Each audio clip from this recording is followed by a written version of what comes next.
demain, si tout va bien, à l'autre bout de la planète.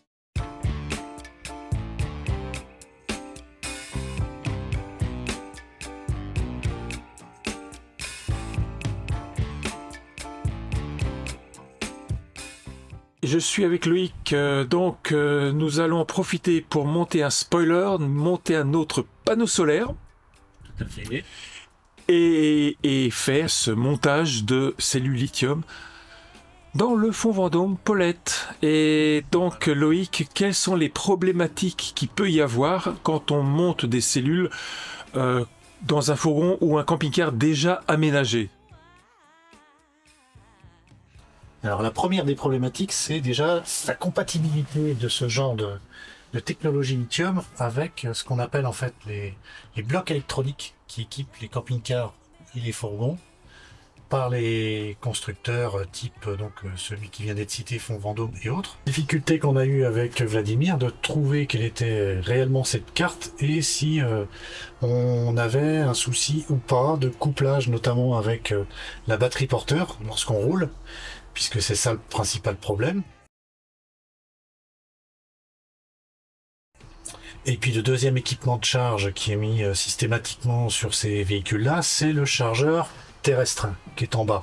Là, ce qui nous a posé problème et qui fonctionne quand même pour ce type de batterie lithium, c'est le fait d'avoir une sélection possible en gel sur ce chargeur-là. On l'a mis sur gel. Gel étant une courbe de charge qui va améliorer, ou en tout cas se rapprocher de la bonne courbe de charge ou des bonnes courbes de charge sur le lithium. Donc ça, c'est la première chose à faire. Si c'est pas le cas, bah, il va falloir changer le chargeur terrestre. Ça, il n'y aura pas le choix, sinon on risque de dégrader la charge de lithium et donc l'équilibre des cellules. La deuxième chose qui se passe entre la batterie porteur lorsqu'on tourne la clé, que le moteur démarre et que l'alternateur est lancé, c'est le couplage entre cette charge, enfin l'alternateur et cette batterie lithium. Ce qui est préinstallé par le fabricant de ce module, de ce bloc électronique là. Et donc c'est un relais intégré qui fait coupleur séparateur tout simplement. Troisième élément de charge, donc du coup c'est ce que disait Vladimir en introduction, c'est que comme il y a eu un deuxième panneau de rajouté qui est identique au premier, donc ça c'est aussi important, on double la puissance. On en a profité pour forcément de toute façon le précédent n'était pas suffisamment calibré, donc changer le régulateur de charge solaire avec un MPPT qui lui est paramétrable sur un courbe lithium. Donc là c'est parfait et on a pu donc comme ça s'assurer que les paramètres étaient bons avant de finaliser l'installation. Donc dans l'ordre des choses, pour rappel si vous ne le savez pas, sur un régulateur de charge solaire, on branche d'abord le système batterie uniquement sans les panneaux pour que lui reconnaisse s'il est en 12 volts ou en 24 volts et aussi qu'on puisse, dans le cas du lithium, lui paramétrer la bonne courbe, la bonne sélection qui correspond à ce type de batterie. Et après, on met les panneaux en service pour pouvoir récupérer la charge solaire qui fonctionne parfaitement en ce moment. Donc c'est parti, là on a récupéré 100% de charge. Juste une question, on avait une interrogation sur l'alternateur. J'avais vérifié, j'ai un alternateur 150 ampères. Ouais. Et tu m'as dit tout à l'heure une formule magique. En fait, il faut que le calibre du chargeur, de l'alternateur, soit au moins d'une fois et demie plus élevé que le calibre du chargeur entre les deux. Et on vient de découvrir à notre grand désespoir que le câble avait, donc c'est un câble de 10 mm carrés. Ouais. Donc ça aussi c'est important à prendre en compte, c'est les limites en effet des sections de conducteurs, soit on peut les remplacer et les mettre en place. Là dans notre cas de figure, quand on reprend l'exemple du chargeur DC-DC qu'on aurait souhaité mettre à la place, ou en tout cas en complément de l'installation, pour améliorer encore la charge en roulant, la condition, c'est de, comme tu le disais, de respecter des bonnes sections par rapport aux longueurs aller-retour entre l'endroit où va être placé le chargeur DC-DC et le départ de la batterie porteur. Donc là, ici, en effet, on a pas loin, au moins de 10 mètres aller-retour. Ça supposerait des sections aux alentours de 25 carrés. Et donc là, on n'a pas la possibilité, ou alors il faut démonter plein de trucs, de tirer un câble, sinon il faut le passer par en dessous.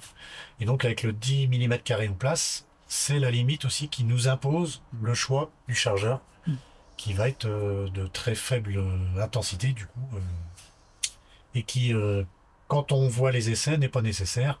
Avec le coupleur séparateur, ça fera tant bien que mal une charge qui ne respectera peut-être pas les courbes, mais tant que, et c'est ça qu'il faut surveiller, tant qu'on déséquilibre pas les cellules et qu'il n'y a pas un bug avec une alarme induite, ça va. On laisse l'installation telle qu'elle faire son fonctionnement comme elle faisait avant, avec ce coupleur séparateur très simple. Mais les sections de conducteurs, c'est hyper important. Ouais. Là, j'ai vu que tu as mis quelques petites boîtes. Ouais. Dont tu as le secret. Alors, c'est pas un secret de Polychinelle, hein, mais c'est à la fois l'expérience professionnelle et puis des recherches matérielles. Mais le plus commun pour des petites installations de ce type-là, c'est un boîtier porte-fusible à 5 fusibles. Donc, il y a la taille méga qui correspond très bien lorsqu'on a un convertisseur comme ici. Celui-ci fait 600 watts. Le fusible méga va protéger cette ligne avec un conducteur d'origine qui est sur du 25 mm², donc qui est bien calibré, impeccable. Et puis derrière, les fusibles de type MIDI, plus petits, ont des calibres aussi spécifiques en fonction de la ligne que ça va protéger. Là, notamment, ça protège la ligne sur le régulateur de charge solaire et ça protège la carte électronique, donc le bloc électronique ici, qui est situé avec son relais de couplage à l'arrière. Donc cette ligne-là aussi est protégée par l'intermédiaire de ce fusible-là. Tout se passe là-dedans, c'est ça l'avantage, c'est qu'on a un seul et même boîtier. Deuxième avantage qu'il faut privilégier, c'est de sortir uniquement un câble moins et un câble plus, de manière à faciliter la lecture de l'installation, le câblage, et puis sa maintenance si nécessaire plus tard, quoi. Si on veut changer de batterie, en rajouter une deuxième, etc. Et le moins, pour respecter cette règle de un seul câble en sortie de batterie, le moins, lui, va arriver sur ce qu'on appelle un bus bar, qui est ce petit appareil. Ici, en l'occurrence, c'est un 4 plots, ça suffit largement. Et eh bien, ça permet de répartir tous les gros moins, hein, que l'on voit ici en noir, ou les plus petits qui arrivent de différents appareils. Deuxième règle à respecter, pas plus de 2 connexions par élément de connexion. Donc là, sur les plots, il n'y a pas plus de 2 COS à chaque fois.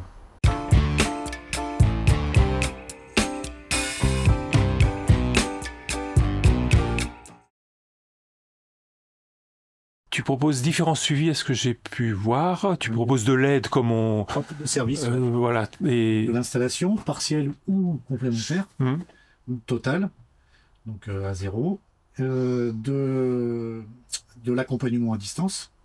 Donc ça, c'est très souvent pris aussi parce que des personnes veulent soit faire par elles-mêmes, soit faire un complément par elles-mêmes, monter des panneaux photovoltaïques par elles-mêmes, et comment les coller, comment les mettre en place, ouais, ça peut être ce type d'accompagnement.